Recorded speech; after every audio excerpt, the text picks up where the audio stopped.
All right, Minister Solomon, you're ready to go. All right. Good evening, everyone. Thank you for joining.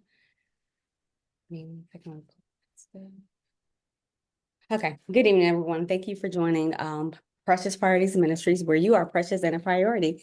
I am Juanita Solomon, the CEO and founder of the business and of the empowerment group / ministry. Just a little bit about me. I am a minister of the gospel of Jesus Christ, a self-care and boundary setting life coach. This is Precious Priorities' first annual autoimmune awareness discussion panel, and I'm so excited. Just give you a brief description as well. God gave me this vision back in 2018, and the purpose is just for me to encourage, uplift, and empower women to see themselves as precious and to see themselves as a priority. Oftentimes, as women, we wear many hats in the lives of our loved ones, and we are a lot of things to a lot of people. But most importantly, my question to you is, who are you to yourself? And so there is a slogan that I like to correlate, self-love is the best love. And while that might be true, it's only the best love until it's time to start loving yourself, until it's time to start really caring about yourself and to really start setting those healthy boundaries that will render you into a healthier life. And so there is a ministry called Help and there's a ministry called Care. And that's what I've been called to, is to care and to help other women.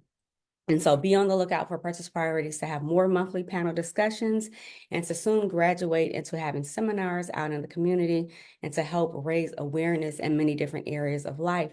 I do have a Facebook page where it's a community of women.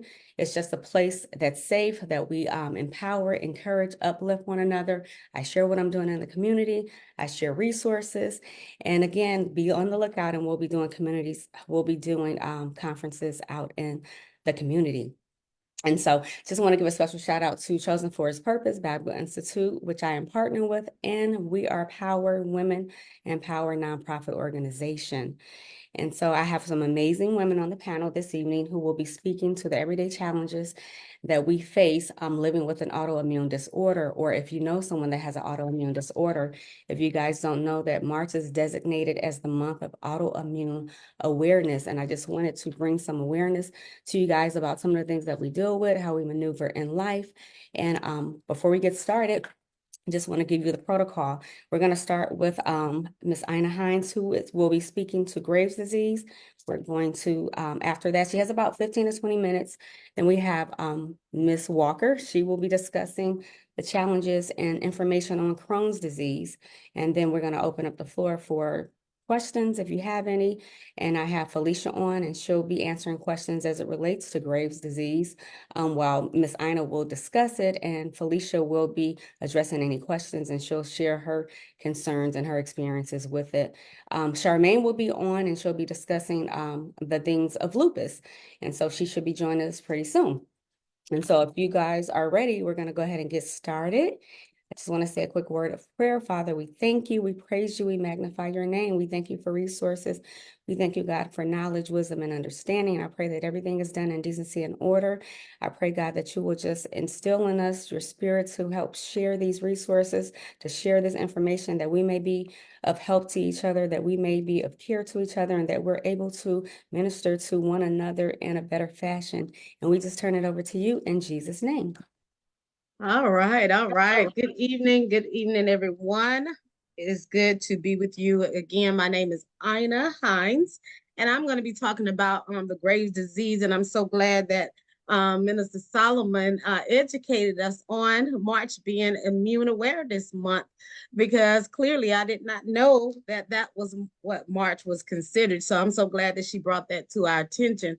A lot of times we don't know, about a lot of the awareness designated months, so it's good to know that March is designated for immune awareness. And so, like she said, I'm going to be talking about Graves' disease on tonight, and it's very important for us to recognize or be aware of things that take place when you have different immune disorders. And so when we look at Graves' disease, it is an autoimmune disease that affects the thyroid gland. A lot of times you hear people saying they have issues with their thyroids. Well, Graves' disease can be one of those things that result from a thyroid issues. And what it does is cause the thyroid to produce excessive hormones. And so if it's not treated, then it can cause complications. And sometimes people don't even know that they have Graves' disease until later on in life when they start seeing these symptoms that manifest and they don't know what it is. And sometimes it's due to Graves' disease. Graves' disease is one of is most common cause of overactive thyroid. People call that hypothyroidism among Americans. Women are 5 times more likely to develop the disease than men, and it can be diagnosed at any age. But a lot of times, people don't realize they have Graves' disease until they're a little bit older. But it can be diagnosed at any time. It's not a fatal disease, so that just means you're not going to die because you have Graves' disease. But if it's not treated, again, it can cause some complications, okay? And it can affect the person's overall health. And I believe any autoimmune disease can affect a person's overall health. And I think you'll see that tonight as we discuss these different diseases. Some of the complications for Graves' disease is heart failure. Person can have heart failure, they can have a stroke, and it also places them at risk of osteoporosis, as well as having bones that are easily to be broken. They also have issues for females. They can have issues with their menstrual cycle. They can have issues with fertility as well as pregnancy, especially if they're carrying the disease during the time of pregnancy. That can affect the pregnancy as well. But they also can have serious eye conditions that result from the Graves' disease. And not only that, they can suffer from arrhythmia. And what people that may not know what that is that deals with the heart. They can have unbalance, if you will, or what is the word I'm looking for? They can have the word just skipped me. They can have irregular heartbeats. That's what I want to say. They can have irregular heartbeats, palpitations with this particular disease. And there's not a cure for Graves' disease, only management. And most times that person has to manage this disease throughout their life. Again, it can lead to some serious complications. So they have to make sure that they are managing this particular disease. No one really knows why the thyroid glands can cause this disease, but researchers believe that this disease is genetic, and many develop it because they've been exposed to one or more of the following, and that's viral infections, bacterial infections, changes in their hormones, and having iodine levels that are elevated more than normal. And so, although there's not a cure, you know, most times it end up being genetic. Because if people look back in their generations, somebody in their bloodline usually have had the Graves' disease. Okay, there are certain autoimmune conditions that make people more likely to have Graves' disease, such as rheumatoid arthritis. You'll find some people that have rheumatoid arthritis, they end up having Graves' disease, or people that have type 1 diabetes, which I was surprised, that type 1 was one of those, diseases or conditions that can, lead to Graves' disease. And I was surprised not to see type 2 on there, but type 1 is one of those autoimmune disease that a person can end up with Graves' disease with that type 1. Also, vertigo. A person can get it with vertigo as well. Or maybe they have a history, in their family of people that has had that disease as well. And so you can get Graves' disease from many different things, not only through the family, but also through other diseases that, you may suffer from with that autoimmune disease. Some of the symptoms, a person can have anxiety. They can suffer from nervousness. They feel tired a lot. So they have a lot of fatigue. They have a difficulty concentrating. So a lot of times you may find that people who have a difficulty concentrating, it's not always ADHD or ADD. Sometimes that person may have, some Graves' disease symptoms that are going on. Memory problems, rapid heartbeats, heart palpitations or chest pains, increased appetite. Sometimes you have people that every time you see them, they want to eat, they want to eat, they want to eat, and that's because of the overactive thyroid. And so it increases their appetite when they have the Graves' disease. It also causes diarrhea, hand tremors, sweating, difficulty sleeping, and mood swings. They have mood swings, they're irritable, and it's all connected to this Graves' disease. But they also can have, and I mentioned earlier about the eye problem. They can have issues with their eyes, and a lot of times you'll find that people that has Graves' disease, you will be able to tell it because of the condition with their eyes, because sometimes their eyes bulges out, or changes, it just changes, their eyesight changes. And so you can tell that they do suffer from that Graves' disease because of their eyes. Their eyes tend to bulge out of the socket, and which is why they have to have that treatment, and they have to manage the Graves' disease. Otherwise, they can lose their vision when it comes to that Graves' disease. And so the eyes are affected, and so that person has to use drops on a daily basis just to maintain their eyes, the position of their eyes, which is, it's just really surprising, that this disease can cause,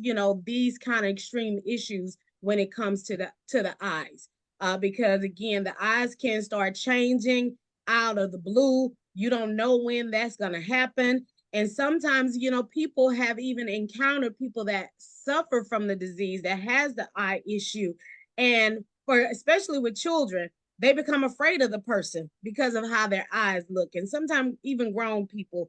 And so you can have an eye problem with this Graves' disease. And again, if it's not treated and is not managed, that person can actually end up blind. They have problems with their vision, and sometimes they suffer from blurred vision. And so they have to make sure that they have that eye drop on a daily basis. Otherwise, they start having serious issues with their eyes. So, how is Graves' disease diagnosed? It is diagnosed through blood tests.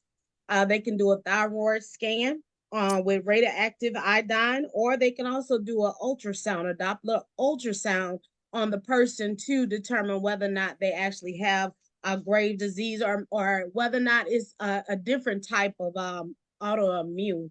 Some of the treatments for Graves' disease, they're giving beta blockers. They're using anti-thyroid medication, radioactive iodine treatment, and sometimes it may even result or call for surgery. But most times they want to start at the lower end and start trying to treat with medication before they actually get to that person actually having to have surgery. And I believe that once it get to that point where you have to have surgery, that's because it has become so serious and have not been managed properly, that at that point it does require surgery. But most times they start the person off with the medication. That's the beta blockers. If they have eye issues, they get the eye drop. And they can't see just a regular ophthalmologist. They have to see a specialist for the eyes. And so they have to use those treatment, but they start out on the lower end of the treatment. But if it's something serious, then they move on to, maybe the radiation treatments or the surgery that they have to have. And so the thing about any autoimmune disease, you want to try to catch it early as possible. If you find yourself or you find your loved one displaying some of these symptoms that we have called out tonight, you want to make sure that your loved one get proper medical treatment early on, so that it won't lead to something serious down the road. Because again, sometimes people have it and they just don't realize that they have it. And so that's why it's so important for us to have those annual checkups, to make sure that, we are okay, and that we're catching things early. When it comes to Graves' disease, about 1% of people in the United States have Graves' disease. That's 1 out of 100 people that do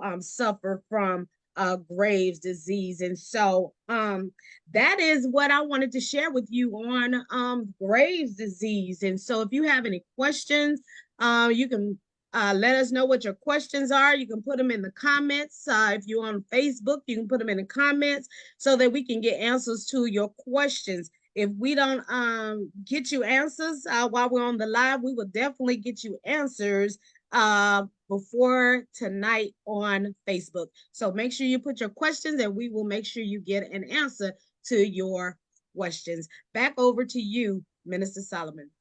Thank you, Eldrana, for that information. That's some information that we need to hear because we don't oftentimes hear about people who deal with Graves' disease. So it's very informative.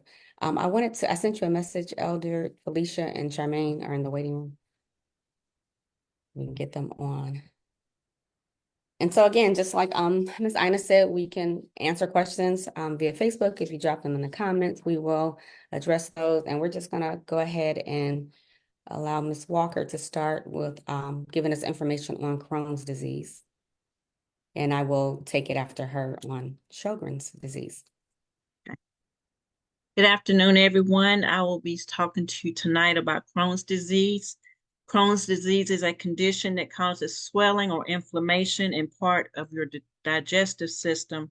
It can affect any part of your digestive system, your digestive tract, but most often it involves the small intestine and colon, which is the large intestine. Crohn's and another disease called ulcerative colitis are part of a group of conditions called IBD, inflammatory bowel disease. There's no cure for Crohn's, but it can be managed by treatment so that the symptoms will not cause you to have an inactive lifestyle. You still be able to be active because the symptoms are managed through biologics, other steroid, non-steroidal treatments. Some have to have surgery on the colon so they can resect part of the colon where the disease is. So it can be managed. People with Crohn's disease can have intense symptoms, which are followed by periods of no symptoms. The symptoms may last you can be in remission for weeks, you can be in remission for years, but the symptoms can come back depending on your lifestyle. And stress causes the Crohn's to recur. If you're under a lot of stress, or if your diet is not what it should be, then it can cause the Crohn's symptoms to reoccur and you'll no longer be in remission. So it's just different things that cause it to come back. The early signs of Crohn's disease can be mistaken for other conditions. They may include frequent diarrhea, abdominal pain and tenderness, unexplained weight loss, and of course, bloody stool. Other symptoms of Crohn's disease are nausea, tiredness, joint pain, which is interesting because, again, that rheumatoid factor comes in, fever, weight loss, and mouth sores. You do get canker sores inside of your mouth with Crohn's disease. The causes of Crohn's disease is unknown. It is an autoimmune disease, as we're talking about tonight, autoimmune disorders. Researchers suggest that long-term inflammation may not happen because of our immune system, which attacks our bodies, but it's because it attacks harmless virus bacteria, which is what causes the inflammation in the colon. So it's the bacteria that we have in our gut. Crohn's disease is genetic. It can often be inherited. About 20% of people who have it have a close relative with other Crohn's symptoms, with Crohn's or other IBD symptoms. It's affected by your age. Most often it occurs with people in the 20s to 30s, but it can also affect you in your latter years of your life. Smoking causes you to have a high risk factor. Medications can also cause you to have a risk factor. Steroid non-NSAIDs such as ibuprofen and naproxen can cause your bowel system to be affected, which can cause Crohn's disease. Your diet, as I said before, and also if you have infection in your intestines. Crohn's disease diagnosis, the doctor diagnoses you through blood test, He does stool samples. He does imaging tests such as MRIs and CT scans. You have an endoscopy. You will also have a colonoscopy. You can have mild Crohn's disease. You can have moderate to severe Crohn's disease. But there are treatments for Crohn's. Corticosteroids, beta blockers, antibiotics.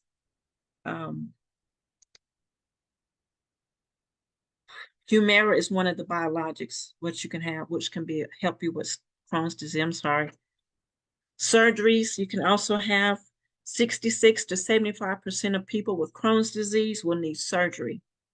It can help with complications or when medications don't work. So that's when the surgery would come in. It is a last resort. Common procedures include resection. Your surgeon removes the diseased part of the bowel and joins the two healthy ends back together. Ileostomy, which is where you have the colostomy bag. And this is if your rectum is diseased and the doctor can't use it for anastomosis. This procedure reconnects your intestine to the skin of your torso, and it leaves an opening in your skin where the body waste collect in a pouch that you can empty. So these are the things that can help you if you have Crohn's. These are the things that can happen to help you get through the disease and things that can be managed, that can manage the disease. There is also some people use medications, some use mind and body therapy, such as relaxation, dietary supplements, probiotics, and medical cannabis. Home remedies for Crohn's disease, relaxation. You can do NSAIDs that the doctor agrees with you taking. The Crohn's disease complications can be local, which affects your intestines. It can be systemic, which affects your whole body. You may also hear them called intestinal complications. These extra intestinal. You can get abscesses, you can get fissures, and strictures. When you get a stricture, is where the thickening of your intestines result from the inflammation, which comes with Crohn's disease. Joint inflammation, which is arthritis. Peripheral, it affects your eyes. It can also affect your lower back with pain. You can get nodules on your skin. You can get skin tags. You can get mouth ulcers, as I said before. You can also affect you with bone loss, which is most of the time occurs when you take the certain medication. So that's when it starts affecting your bone loss. Lack of vitamin D, if your body can absorb vitamin D, it can be because of Crohn's disease. Scleritis, which is a pain you get when you have in your eyes. When I was talking about your eyes, scleritis, there's often a lot of pain in our eyes. It can cause blurry vision, but the pain is painful. I can't even describe the pain with scleritis, but it's just an eye pain that it's not just an eye, it's just pain, almost like a headache. That's how bad it is. You can have kidney problems, kidney stones, as I said before, fistulas. But it's not a death sentence. It just has to be managed. And you have to make sure that you get your yearly checkups with your physician. It is important to get your colonoscopies so you can be screened. So just make sure that you take measures to take care of your health. Take care of your health. Stay hydrated when you have Crohn's. Make sure you get enough sleep. Track your symptoms so you can talk with your physician. And also you can get a support group if it's affecting you so bad that it affects your mind, your way of thinking about life. Get into a support group, because when you go through Crohn's disease or any autoimmune disease, it does affect you in your mindset. So it is important to be involved in a support group. And like I said, make sure you can be in touch with your physician, follow up with your physician if you're having any symptoms. If you've been in remission for a while, make sure you follow up with your physicians. Let them know this is what's occurring again. So make sure that is important that you stay on top of the Crohn's. And that's my teaching. Very good. Thank you, Ms. Walker, for that. And I think it's key to get into support groups. My family laugh at me all the time because I'm a part of so many different support groups, but it does help you in your journey here in life, maneuvering and going through life with dealing with so many symptoms. Because if you're not supported properly, you would find yourself in the ER like every other weekend. And so those support groups does come in handy because other people share their stories and the symptoms and the things that they go through. Because sometimes we feel like we're in a life or death situation, and it's not that. It's just that our immune system is supposed to be our defense mechanism, but it's attacking us. So we're fighting up against it. I do see, I think that's Felicia on. I know Felicia, sorry about the problems you were having getting on. Her topic is hyperthyroidism, and it's just another name for Graves' disease. And I just wanted to present you, see if there was something you wanted to share regarding that. Yes, hi.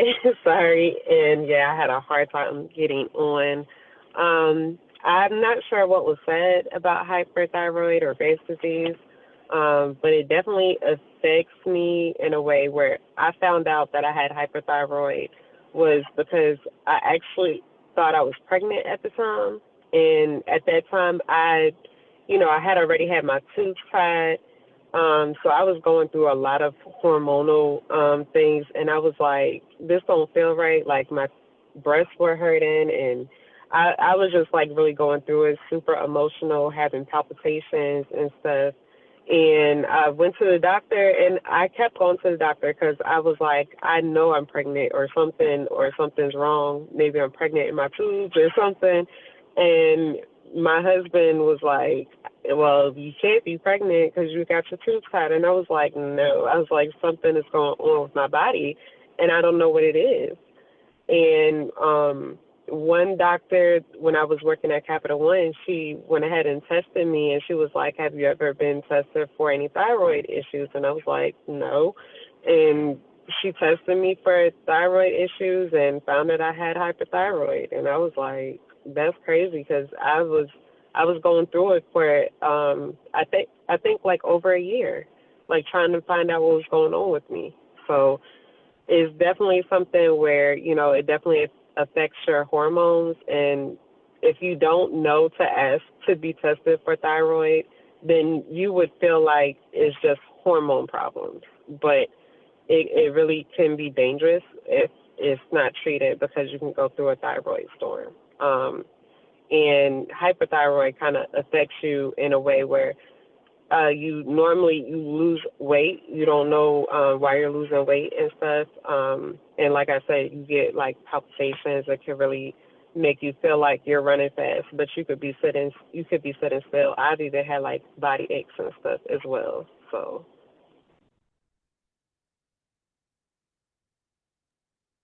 Have you had yes, any of the visions issues? anyway. Have you had any issues with your vision? Yeah, like I do all the time. But like my vision just has been getting worse over time. I've always worn glasses though, so I didn't really think anything of it.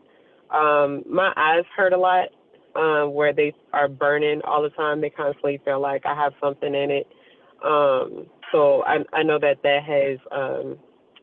has to probably do with the Graves part because I have hyperthyroid with Graves as well. So, but I don't have the part like where my eyes are not like bulging really bad or anything like that. Okay. Thank you for that. I know we do have a question.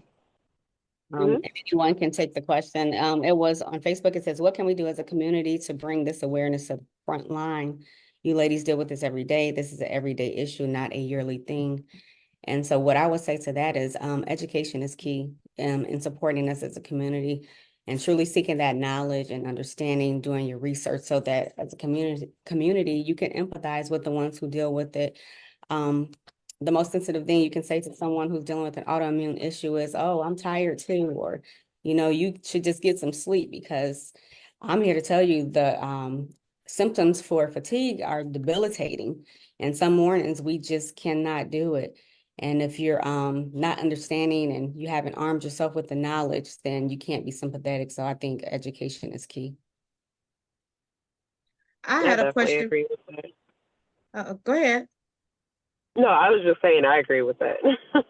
Absolutely. Absolutely. Minister Walker, you talked about this that with Crohn's disease, you do have to have some type of surgery. What kind of Yeah. surgery is that? Well, I had to have the resection, the part where it was it had diseased. So they Hmm. did a resection, but then they put the part that wasn't, they took out the part that was diseased and put it back to my colon back together. Oh, okay, then I Yeah. got you. All Yeah. right. All right. Thank you. Did anyone else have something on the question that we had? I would say to educate more on. I mean, like you said, it's going to be education, but also like you can ask people questions. Like if you know that they have something, like if it's a friend, maybe a family member, and you've talked to them before, and they told you, oh well, I have this going on. You can talk to them about it. I feel like a lot of the times, like if I say, like I'm so tired, like I done had like maybe 10 hours of sleep and I get up and my body is aching sometimes. It's not just about, oh, well, you need to go to bed earlier. Or, well, it's just because you was carrying something. Like some days I hurt for no reason. Some days I'm at my desk working and I might feel cross-eyed. I've literally felt like I've spaced out for a moment sometimes. But a lot of times just talk to people about it, and I know a lot of autoimmune disorders will have people like really just want to lay in the bed a lot of the times. And it's not because, they don't feel like, doing anything. It's not that, they want to just have a lazy day. But sometimes like your body literally is not functioning. So just talk to them, find out, what's going on. Is today like a hard day for you? Like, is there anything that you're feeling? You want to just be compassionate about it sometimes, because we also have a lot of things going on. We have lives to live. We have jobs to work. We have, kids or whatever is going on. And some days we may move around like we got it good going on, but some days are really, really hard to get through them, So just talk to them. You can educate yourself through that person, because sometimes even the symptoms that's online is not going to always be every single thing. Like one person may have the same symptoms or like illness, but they may not have the exact same symptoms. That's what I meant to say. That's absolutely right. I wanted to touch on that as well. We all have an array of symptoms. What might be the showcase symptoms, which just means those are the prospective symptoms for that particular. There's so much more to Crohn's or Graves or lupus or Sjogren's. We deal with an array of things. And I know Felicia talked about spacing out. We have those cognitive issues. And sometimes things are just jumbled in our mind. And sometimes we stutter. I remember just being on the phone taking care of some business and totally forgot my address. And so I just wanted to add to that question I was asked about what they can do as a community. Basically have patience with us and the ones who are dealing with it. Give us a little bit of grace, because we do go through a lot and all of those symptoms are overwhelming to the body and we all deal with anxiety in some type of way.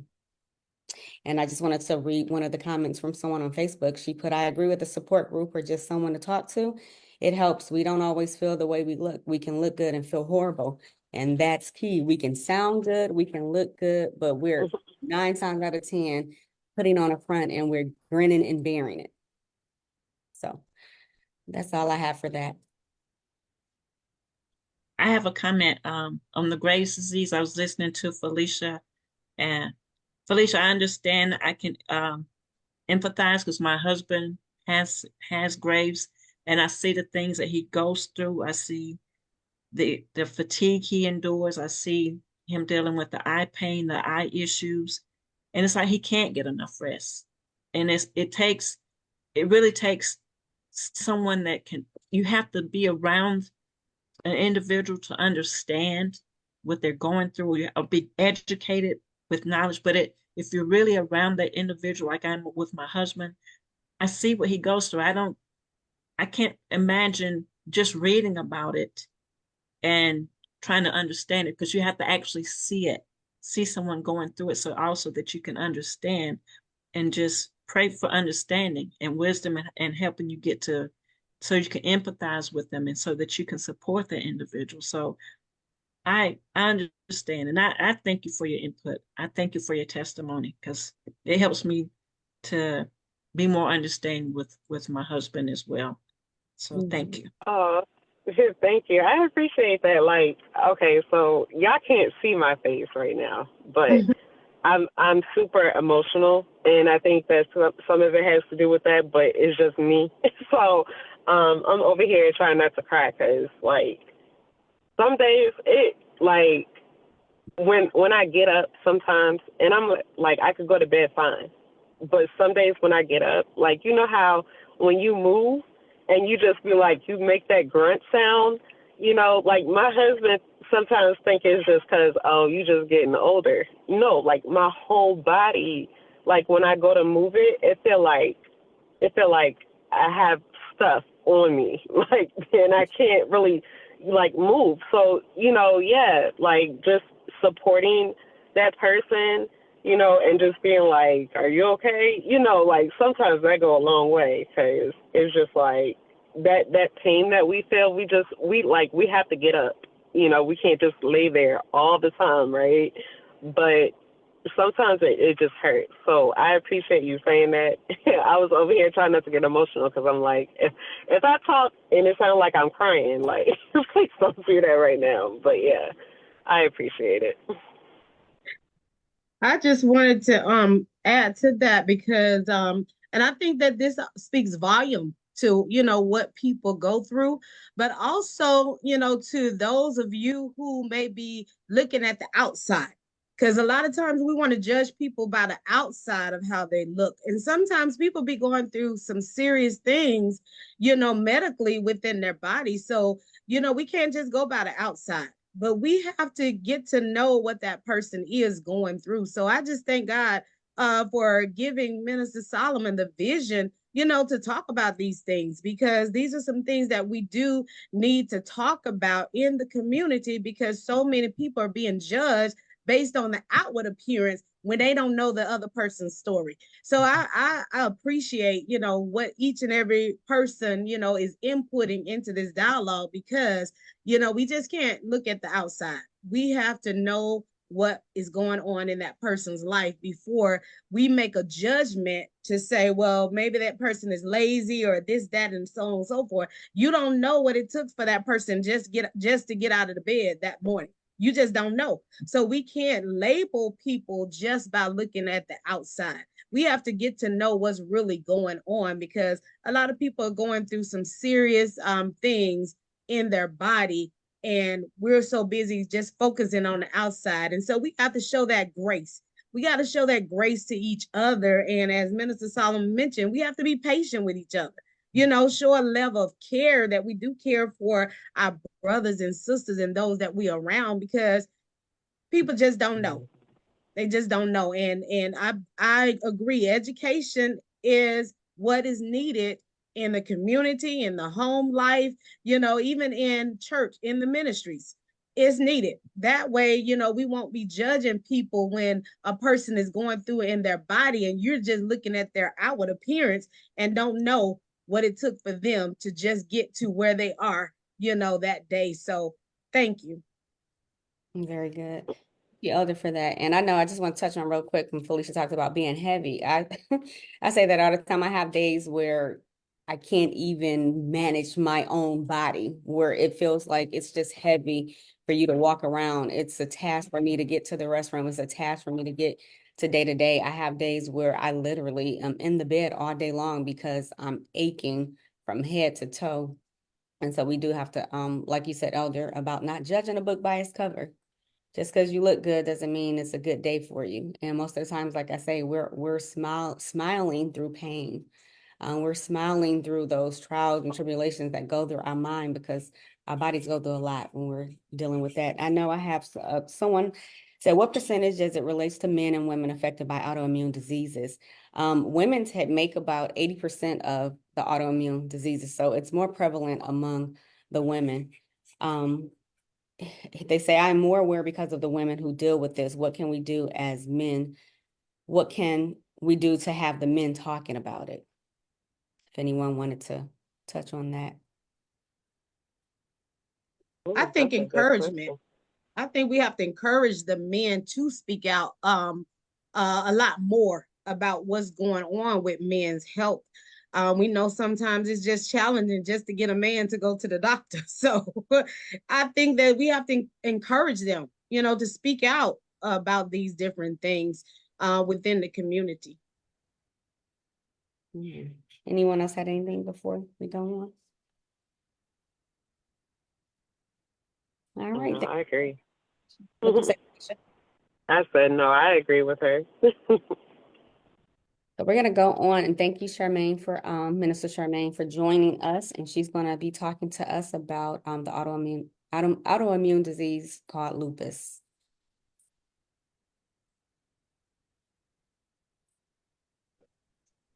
Hey everyone, and thank you, Minister Anita, for calling on me to come and talk about lupus a little bit. So for those that don't know, was diagnosed with lupus. This month makes 4 years that I've been living with lupus. It's an autoimmune disease that occurs when your immune system mistakenly attacks its own tissues and organs. So it can affect your skin, your joints, your kidneys, your heart, lungs, brains, and blood cells. What happens is the antibodies, they target the healthy, they target the healthy tissues and the healthy cells, which causes the inflammation, the pain, and damage in various parts of the body. And just like you heard some of the other different autoimmunes, if you have one, you have multiple. Because I have 3. When I found out I had lupus, I have 3 different ones, and Nita's going to talk about one of the other ones that I have.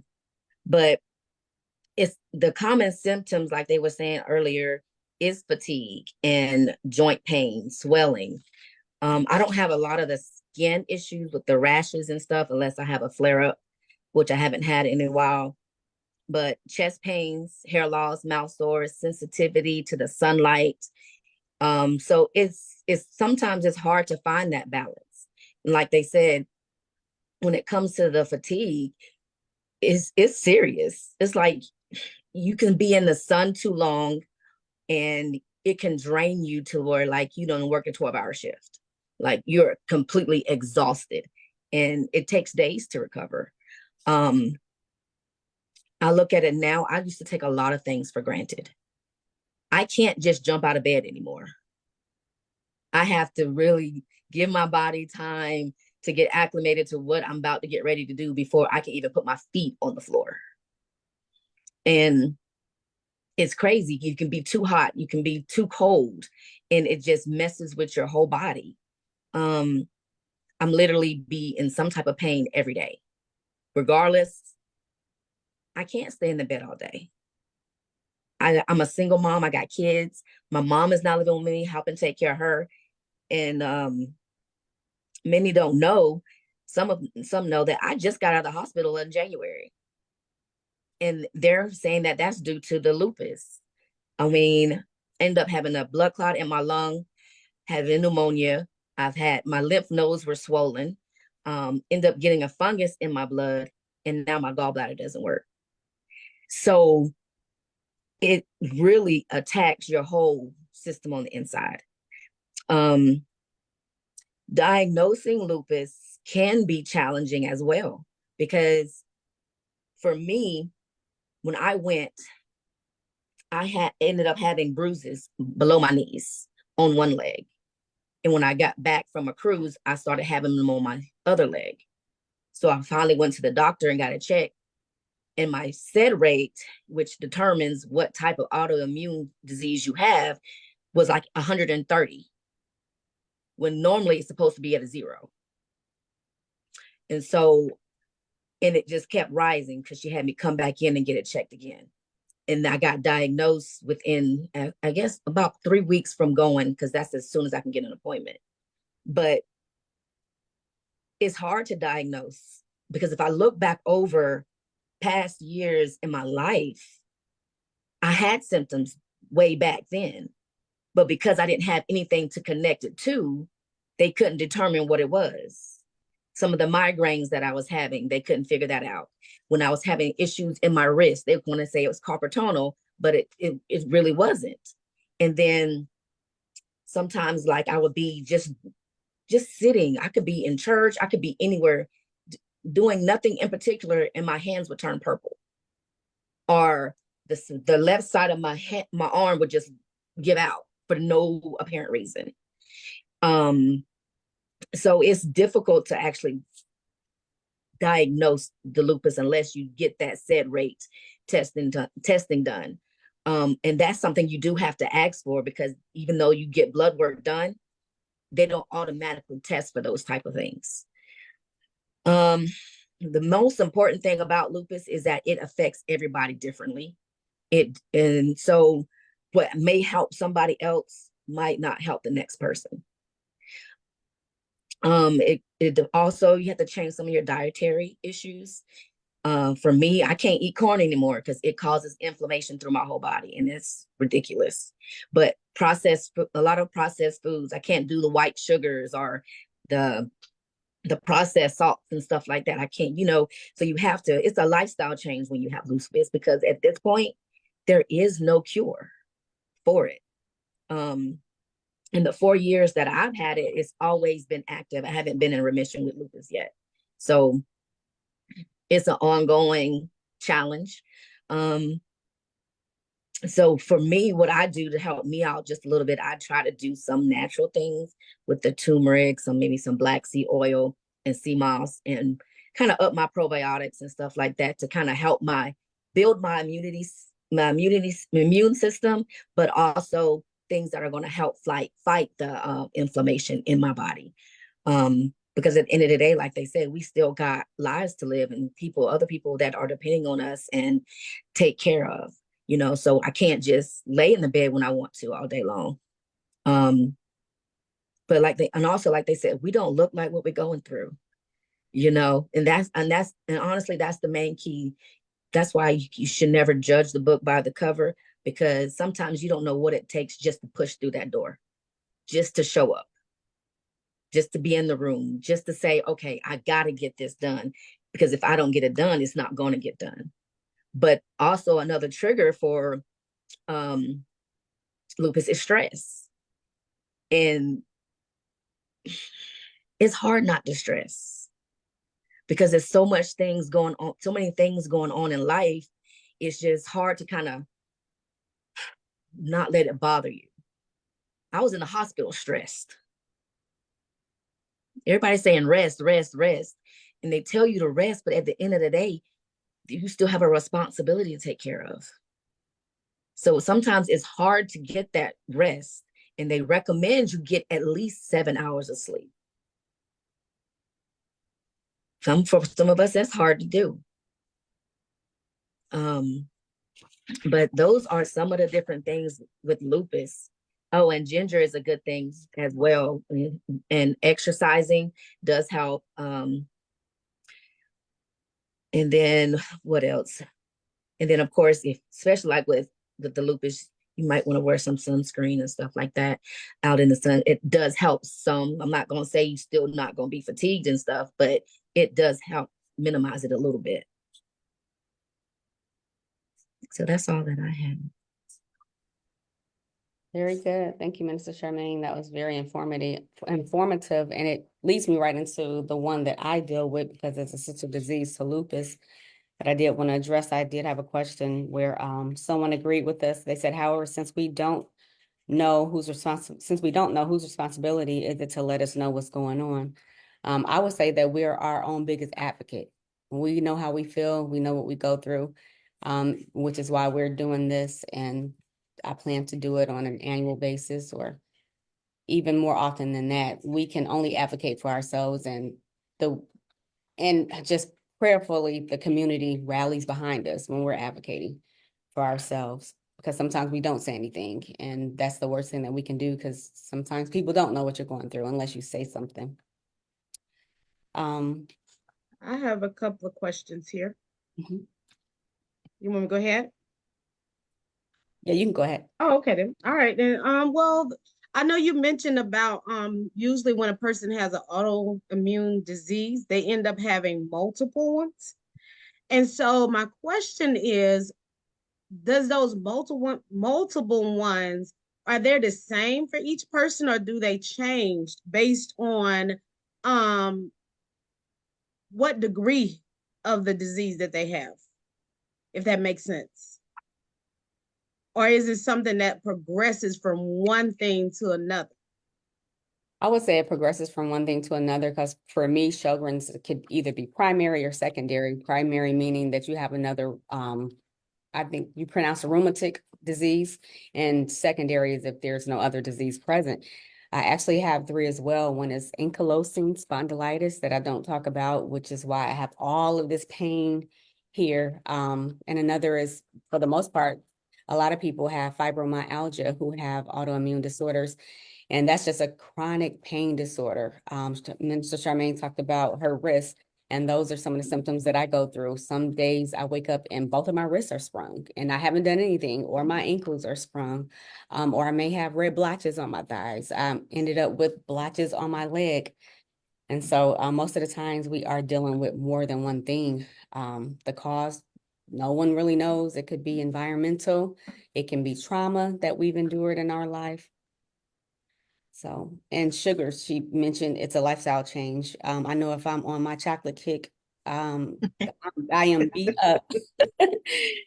I am in the bed. If I'm stretched out for a week, if I go on a chocolate spree. So our diets are very imperative to our healing. And then she talked about it affecting internal organs. Some of these diseases are systemic, which means that they do affect our lungs in some way, our kidneys in some type of way. So yeah, that's what I have. Anyone And else? so what kind of, I'm sorry, go ahead. Somebody was talking. I think just you. Okay. I was gonna ask, so what kind of sugar substitutes do you use? I don't use any. I Can't don't use any? I don't. Okay. For me, typically I if don't I'm use any either. I don't either. If I want like a drink other than water, I do the Minute Maid, no sugar. I do the no sugar drink. So Mm-hmm. Okay. For me, if I have to use sugar, it's like a brown sugar, or honey. Like when I have my coffee, instead of using sugar in my coffee, I use honey, an all natural honey. Okay. even agave. Agave is good for us who have the autoimmune disorders. Okay. Okay. All right. And the other question that I have is, do you recommend that people who are experiencing unexplained pain to be tested for lupus? Yes. I say yes. So what they'll do, I, Elder, is they'll do an ANA test on Yeah. you. My doctor did that, and then when it came back positive that there was some autoimmune issues, they didn't know which one. You're sent to a rheumatologist for them to do further testing and blood work, and then they can pinpoint what it is you're dealing with. Very good. Thank you. No problem. And I know I have doctors a don't, question. I'm sorry, go ahead. Sorry. No, go ahead. You can finish your explaining. I had a Oh, question. okay, I was just going to say that, and a lot of doctors don't want to test you if you're too young for it. And it's just sad to say, with insurance regulations and rules and life insurance, it's like you don't really want that in your record too soon. So they're apprehensive about testing because I did want Nina tested, and that's what her pediatrician advised us, that I didn't really want to get her tested too soon or something of that nature. So, Felicia. Okay. So my question was, and I don't think it matters who answers, because after I found out that I had hyperthyroid and Graves, I still was having like a lot of body aches and stuff. And of course, they didn't explain anything about, it being related to my thyroid. I still don't think that it's related to my thyroid. I thought at one point in time that I had fibromyalgia. But when my doctor did the test, she said that I didn't have all of the points for fibromyalgia. So I'm wondering, like, I guess, is it possible to have fibromyalgia without having all of the points, or do you think, like, I should have maybe asked if it's possible I had another autoimmune disorder? I'm just curious. I don't know. Do you see a rheumatologist? No. Mm-mm. Is that something that I should have maybe maybe should look into? Definitely, because they see you every so often and they run blood work just to see of the progression or to see if there's anything else that shows up. Mhm. So Okay. that's how you'll find out if you Okay. have. All right. Yeah. I'll probably do that because I wake up with like excruciating like neck and shoulder pain all the time, and it don't be from anything sometimes. So I want to make sure that I don't have anything else going on outside of like what I'm already treating. But yeah. Good to see a rheumatologist regularly. Okay. Anybody, anything Okay. else before I go into lupus sister? All right, so what I'm going to do is I did a PowerPoint presentation. Give me 1 second, I'll just go through some of the slides.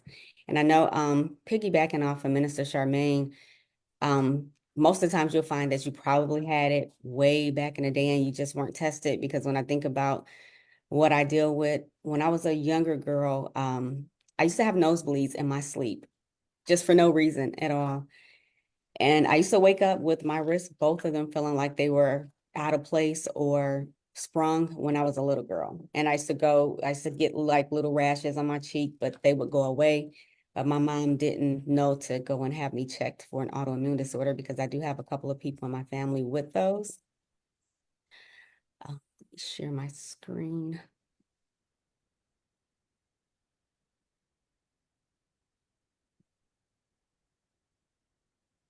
You guys see my screen?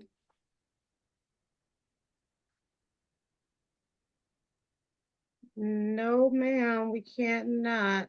Okay, give me 1 second. Let me- Okay, there it goes. Can you see my screen? Yep, now we can.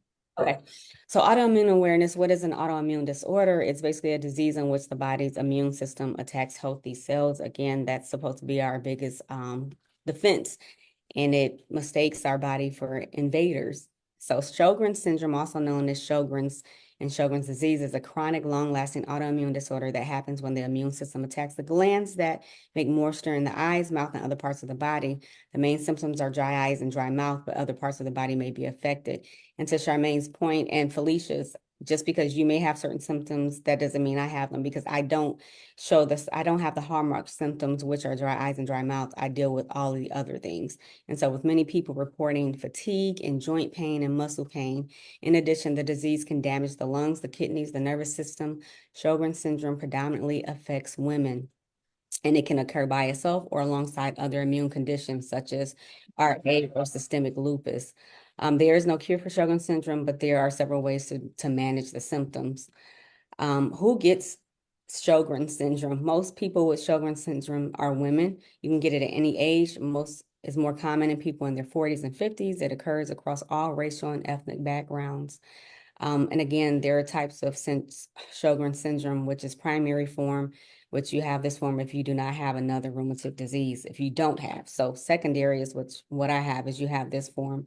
If you also have another rheumatic disease, such as rheumatoid arthritis or lupus or scleroderma or I can't pronounce that, sorry guys. So the doctors divided up into two categories. I know when I first got diagnosed, it was in 2018, but I was having symptoms. And I don't know if you guys remember Elder and Minister Walker, you might remember when I developed a glandular, I had it was a swollen gland on the side of my face. And I went to an ENT doctor and they didn't know why it was there. It wasn't cancerous. They had no clue. They would drain it. It was filled with blood. And then all of a sudden I had to get it removed. And that was around the time I was experiencing all of these symptoms, memory loss, brain fog, joint pain. It literally feels like your joints are on fire. I would wake up and I had this really bad rash on my back and I thought it was eczema, but it really wasn't. And it just wasn't going away. And so those were like some early signs of what I was going through. And then I started dealing with anxiety because of the overwhelming symptoms.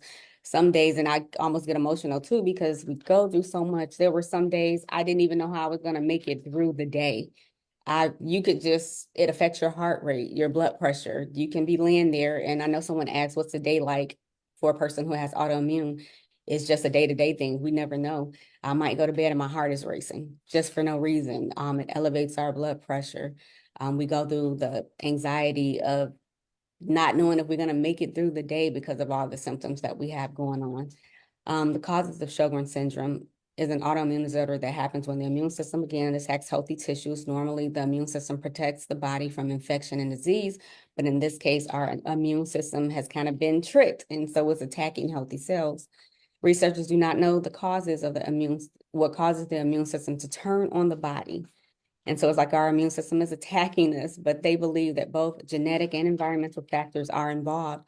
Studies have linked Sjogren's syndrome to variants, changes in several genes,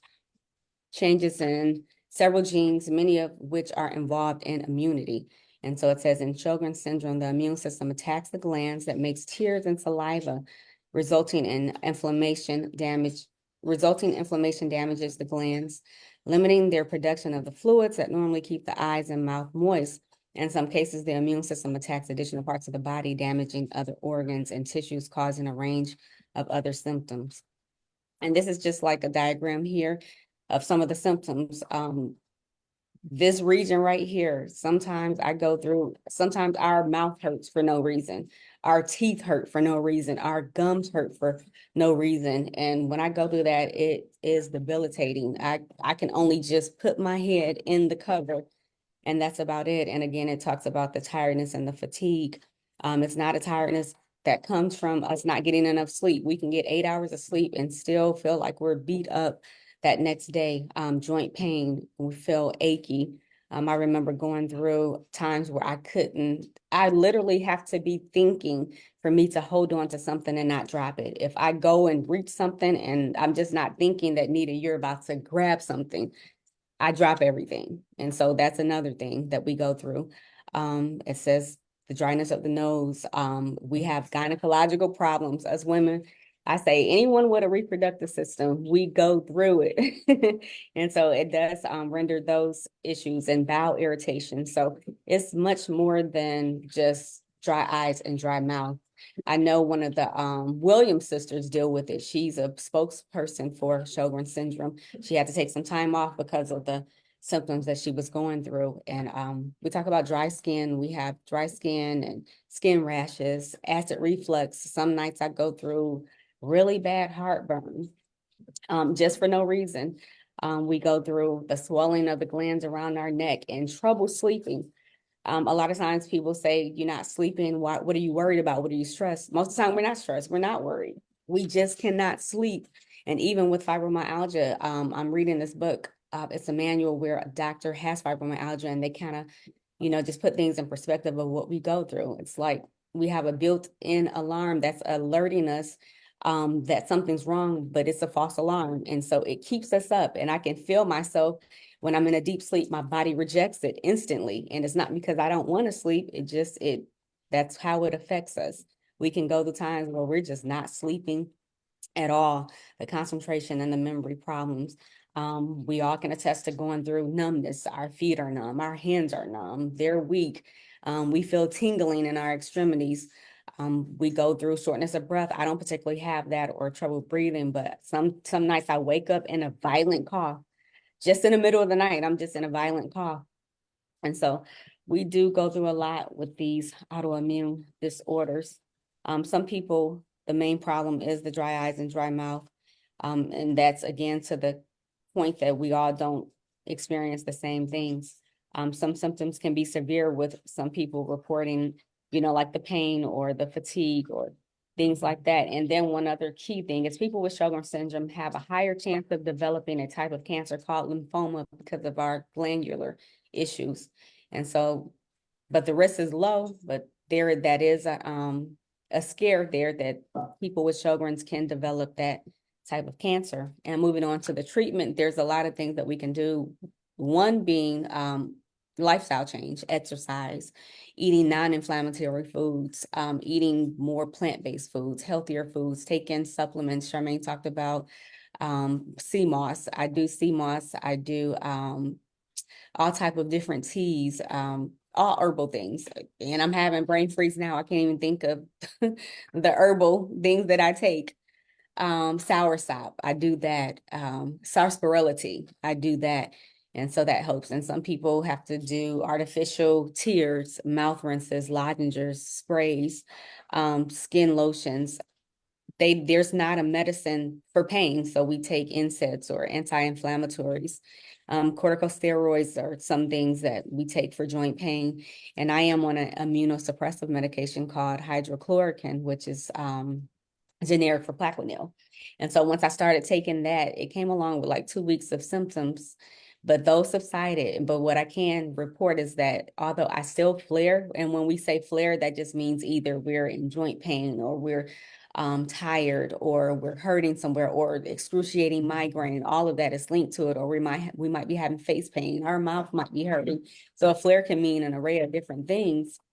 But I can report that once I started taking the Plaquenil, the bodily anxiety stopped because I was having really bad anxiety in my body before getting diagnosed and before being treated. Once I started on the hydrochloroquine, it stopped the anxiety that I was having. And so I do want to advocate that if your doctor puts you on a medication, weigh the benefits. Most of the times the doctor are putting you on something because they feel like the benefit is greater than the side effects. So we want to pray about everything that we do. But sometimes you just have to take the medicine. Some people don't like taking medication. I do feel the difference when I start slacking on the Plaquenil. I start feeling that anxiety coming back. I start feeling that debilitating fatigue coming back. So I'm on hydrochloroquine, and it's been about 4 years for that. And the last thing I wanted to do was share with you guys. Give me 1 second.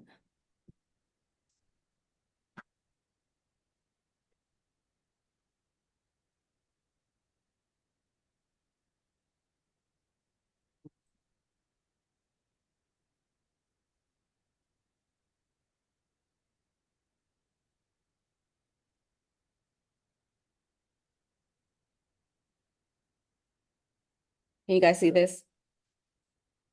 Yes, ma'am. Okay, so that just shows you a diagram of Sjogren's syndrome and how it affects the entire body. Neural problems, headaches, we go through that dystonia, that just means that we go through those lower extremities feeling numb and tingling, concentration problems. We have eye issues. I have blurred vision. Sometimes we have to get our eyes checked because it does affect our vision. Sinus issues, mouth issues. We have issues with our lungs. We're at high risk for pneumonia or pleurisy or lung diseases, recurring bronchitis. And here you'll see how it shows lymphoma, arthritis, and other things. So I just wanted to show you that 4 million Americans have Sjogren's, with an estimated 2.5 million patients currently undiagnosed. 9 out of 10 people with Sjogren's are women. It says 40 years old, but I think I was less than 40 when I started having symptoms. But the last thing I want to say is just listen to your body. because our bodies, it keeps a report on us. It tells the story. We can't ignore symptoms that we go through, and don't be afraid to go to the doctor. And so that's that for me. Did anyone have anything on that? I just wanted to say when you were talking about the CMOS, I have tried CMOS before.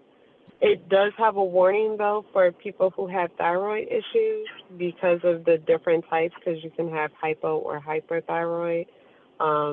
To be careful and know what your, I believe it's the iodine levels are, because CMOS I believe has iodine in it.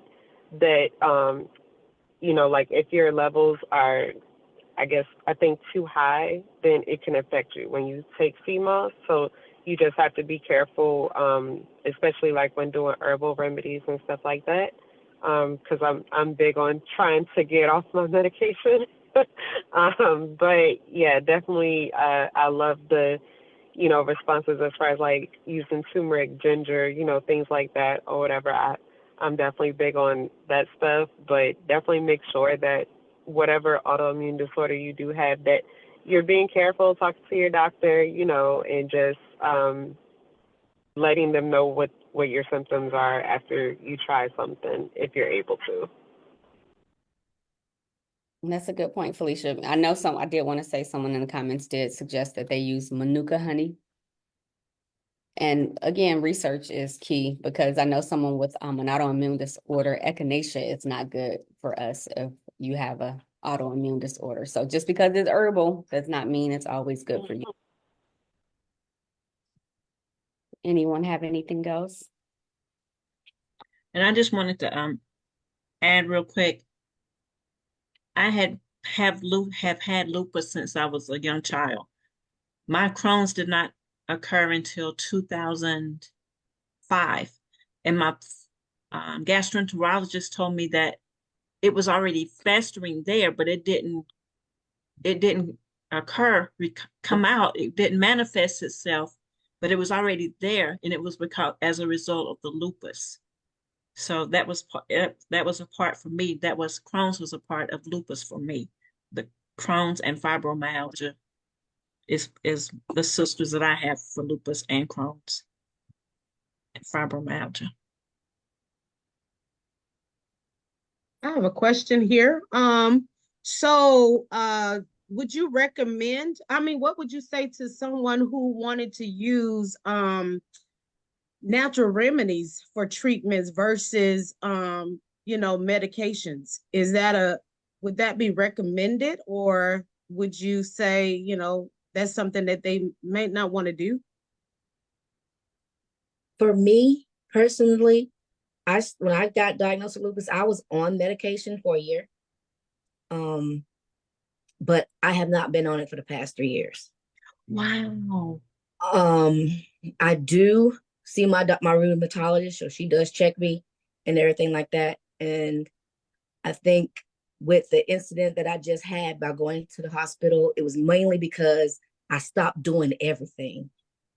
Because when my mom went to the hospital, I completely just forgot about me, and because I was constantly up there and making sure the kids was there and doing a lot of running around, that I wasn't even doing my vitamins, doing none of my regimen and stuff like that. But if you try to go the herbal way, just make sure you continually see your rheumatologist to make sure everything is going good. So that's because I don't want to take medication. I'm trying to get off the blood thinners now, but it's different for everybody. Right. Thank you for asking, and thank you for your input. That's why I asked that question, because some people choose to go a natural route versus taking the medication. So thank you. I definitely would say check with your doctor first if you do want to. If you have a doctor that's going to talk to you about the herbal remedies, I wouldn't tell everyone to do what I did, because I kind of just do my own thing when I feel like it. And I kind of notice when I need to like go back to the doctor and be like, all right, let me get back on this medication. But I definitely tried the herbal route. I just know now that because I've had it for a while, that I know when my body is not operating at its best. So I try to just nip that in the bud before it happens. But I definitely recommend trying herbal remedies. Yeah, and I was gonna say too, like Charmaine say and Felicia, just it's important to check with your doctor, do your own research because you are your biggest advocate. I'm currently on, I would say 10 different vitamins, a vitamin for energy, a vitamin for brain health, a vitamin that reduces inflammation in the body. Just, I'm trying to go the herbal route too, but if you're gonna go the herbal and natural route, you have to be consistent. You can't just do it one week and then you stop the next week. In order for us to be stable, we have to be consistent in our health regimen. I know someone commented too that self-care is important, and it is, and that's what I'm advocating. We have to learn how to care for ourselves because sometimes we don't know how to take care of ourselves. We have to learn how to take care of ourselves, set those healthy boundaries and stick to them and not feel bad about it because nobody knows exactly what we're going through but us. And I also wanted to say to Minister Charmaine, I went through in 2021 a blood clot in my arm as well. I go through the arm pain. Sometimes I'm just hurting in my elbows. I go through where my left arm is just out of commission. And again, those support groups are important because if I didn't know better, I would have thought I was having a stroke or, having a heart attack. But we go through all these different things in our body. And so I was on blood thinners for about 3 months. And no one knows why I, develop a blood clot. But again, stress, we have to make sure we're governing our stress levels and that we are not letting life overwhelm us or the things of the world overpower us. And that's all I have. Did anyone else have anything before? I'll just give a quick reminder, and I know you said it before, but I just want to make sure that we all understand, those that are viewing us, we are not doctors. So make sure you do see your physician before you change your regimen. We're just here to educate, but not to give any type of diagnosis or any type of treatment plans. You have to see your primary care physician for your own specialized treatment. Just want to make that disclaimer because sometimes people say, well, I heard it on blah, blah, blah. No, we're not giving no medical treatment plans. We're just giving education. That's all I wanted to say. Very good. Thank you. So don't come calling us Dr. PhD because we don't have that yet. And I want to say, I know we had a comment. Most of the time we forget about ourselves while we are caring and sharing for others at the expense of our own health and wellness. We did touch on that in the beginning, and the mandate that I have on my life, God has given me a vision called Precious Priorities, where the slogan is you are precious and a priority. And to take care of yourself, again, we are many things and we wear many hats to many people, but we have to learn how to care for ourselves because God sees us as He wonderfully made us, fearfully and wonderfully made us. That is. And so I just want to thank everybody for joining us. Again, thank you, Chosen for His Purpose Bible Institute, where Elder Ina Hines is the owner of that. Minister Walker, she is a facilitator, and so am I. Thank you, Women of Power. We Are Power, nonprofit organization, for backing me up. I thank you, beautiful ladies, for accepting the call and discussing this because it puts us in a very vulnerable position to share our stories. But if we can share our story to educate or to help someone, I'm sure we're all willing to do that. Be on the lookout for Precious Priorities Ministry. I have an empowerment group where we uplift, encourage, and share resources. I share what I do in the community. Again, there is a ministry called Care and Hope, and God has mandated me to care and to help in the community. I thank World Life Church as well for backing me. I just appreciate everyone. And that's all I have. If anyone wanted to say how they can be followed, Elder Ina, if you can give your information. Minister Charmaine. Sure, you can follow us on Chosen for His Purpose Bible Institute Facebook page, but you can also visit our website at chosenforhispurpose Bible Institute.org or chosenforhispurpose.org. You can email us, you can call us, and we'll be more than happy to share information with you. And I want to say thank you to Minister Solomon again for such a powerful educational session on today. And we just hope that you have gained something from all the dialogue on tonight. Thank you. Minister Tremaine. Yes, you can follow me on Purpose Life Coach Shar on Facebook or Instagram. Because just like Minister Nita said, we all have a purpose, and it's important that we discover what that purpose is. Even in the midst of the different things that we all deal with, there's purpose in that. And so you can follow me there. And Nita, again, thank you for inviting me and thinking about me when you was creating this event. Thank you. Alicia? Yes, you can follow me on Facebook, Fifi Carter. This is my new page. I am rebuilding. And also I am on Instagram. I believe that page is Felicia Carter. And if you would like to, I have a podcast as well called Chakra and Love Healing, the podcast. So I appreciate you bringing me on here and letting me speak.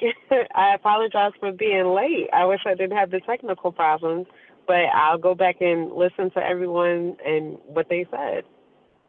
Well, we did prevail. Thank you. And Minister Walker, she is the beautiful cake lady. If you can give us your information.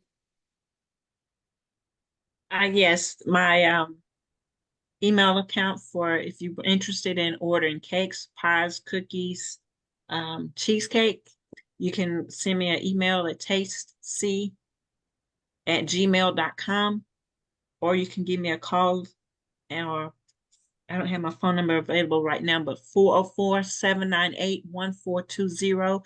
I do ask that you give me a week's notice if you're interested in placing an order, and we will speak about the prices as you call and make your request. Thank you. Thank you. So if that's it, I just want to thank everyone again for joining Precious Priorities Ministries' first annual autoimmune panel discussion, where we'll be talking about different topics each month. You can follow me at Precious Priorities Ministries. That is the empowerment group. And my business is Precious Priorities LLC, where I am a self-care and boundary setting life coach. I do grant writing, wedding officiating, and notary public. And so until next time, thank you all for joining. Have a good night. Have a good night, everyone. Good night. Bye.